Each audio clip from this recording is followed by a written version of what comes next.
Hello friend, মই Debabrata Das daily market এনালাইসিছৰ নতুন এটা ভিডিঅ'ত আপোনালোকক ওয়েলকাম জনাইছো। ব্যাংক নিফটি সোমবাৰে কেনেকৈ মুভ কৰিব পাৰে, তাত আমাৰ সাপোৰ্ট ৰেজিস্ট্যান্ট কি হ'ব, আমি কেনেকৈ আমাৰ ষ্ট্ৰেটেজি থাকিব, এই গোটেইবিলাক বিষয় আমি এইটো ভিডিঅ'ত আলোচনা কৰিম। তো দেৰি নকৰি আমি আমাৰ ভিডিঅ'টো ষ্টাৰ্ট কৰোঁ। এইটো সপ্তাহত ব্যাংক নিফটি ফাইনেল ক্লোজ দিছে 48,493.05, যেটো প্ৰিভিয়াছ ডেৰ পৰা ই 432.25 পইণ্টত আমি ওপৰত গৈ আমি ক্লোজ পাইছোঁ।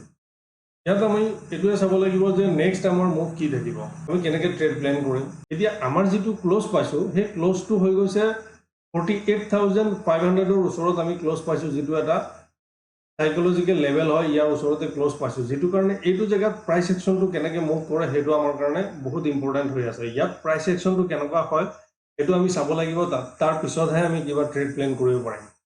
ইয়াত অলপ ৰেঞ্জ বনাব লাগিব, যেহেতু এইটো এটা সাইকোলজিকেল লেভেল হয়, সেইটো কাৰণে ইয়াত আমি অলপ টাইম স্পেণ্ড কৰিব লাগিব। টাইম স্পেণ্ড কৰি অলপ ৰেঞ্জ বনাই যদি ইয়াৰ হাইটো ব্ৰেক কৰে, তেতিয়াহ'লে আমি আপসাইডে 150 to 200 পইণ্ট এটা আমি আপসাইডে মুভ দেখিবলৈ পাম।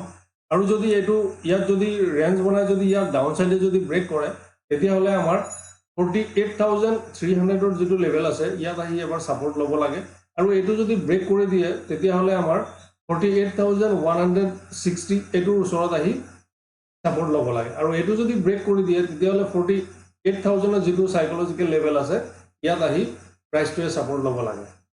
এতিয়া আমাৰ আপসাইডৰ কাৰণে যদি আমি লেভেলবিলাক চাওঁ তেতিয়াহ'লে হ'ব 48,644, তাৰপিছত হ'ব 48,766, তাৰপিছত হ'ব 48,888, আৰু যদি আমি ডাউন সাইডে চাওঁ তেতিয়াহ'লে হ'ব 48,311, তাৰপিছত 48,166, তাৰপিছত 48,055। এতিয়া আমি নিফটি চাওঁ যে নিফটিত আমি কেনেকৈ ট্ৰেড প্লেন কৰিব পাৰোঁ।